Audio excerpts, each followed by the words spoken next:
Halos kami tinatanggihan na ng ospital dahil wala kaming pera. Kaya sa probinsya na lang kami nag-aano. Kasi sa probinsya naman, kung wala ka rin pera, hindi rin nilalabas yung gamot. Kailangan may pera ka rin. Access to healthcare is a human right. It must be universal.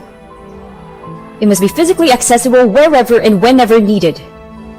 It must be comprehensive, it must be affordable, but here in the Philippines, it isn't. At least not for everybody.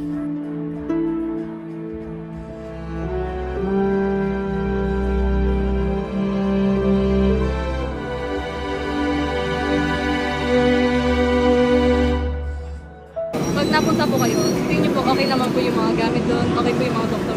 Hindi rin. Bakit? Katulad ng community, pag wala kang kilala diyan, ang hirap pumasok eh. Lagi sinasabi nila, walang kwarto, walang ano. Kaya kung may pera ka, mag-private ka na lang.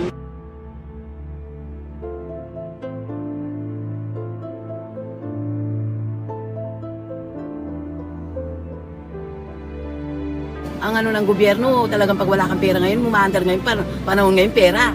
Pag doon sa lugar namin, pag wala kang pera, hindi ka papapasukin. Kailangan may down ka. Kahit po emergency? Oo, kahit emergency, mamatay ka na. Hindi ka nindun. Kung may pera ka, agad ka sasabihin, may down po kayong ganon. Wala. Tatakbo mo na naman. Sa provincial naman, umingi din pera. Kung wala ka rin pera, hindi rin lalabas yung gamot. Ganon ang mga ano doon. Ang buhay ngayon talagang pera-pera lang. Ako kahit malabas sa TV, hindi ako takot. Pera-pera lang ang ano ngayon. Kung wala kang pera, mamamatay ka na. Kung may pera ka, oo, may sarili kang doktor, o yun. Eh, yung anak ko nga, hanggang ngayon, hirap na hirap nga kami. Siya lang anak kong babae. Ako lang naghahanap buhay. Siyempre, diabetic, ano? O, halos butot balat na lang yung anak ko, eh. Eh, talagang, napapayak na lang ako. Ako na lang nagtatrabaho ngayon sa, ano mo lang, iniwan ng asawa yung anak ko. Tapos, kung wala kang pera, wala. Nabenta na yung bahay ko sa pagkagamot sa kanya. May nakatira lang kami, nakikitira lang kami.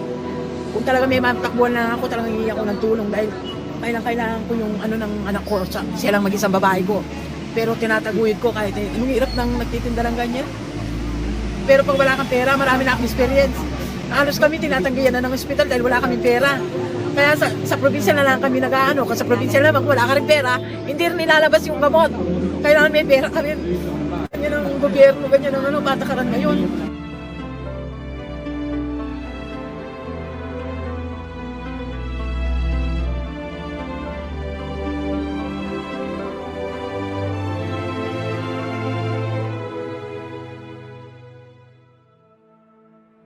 Ang gusto ko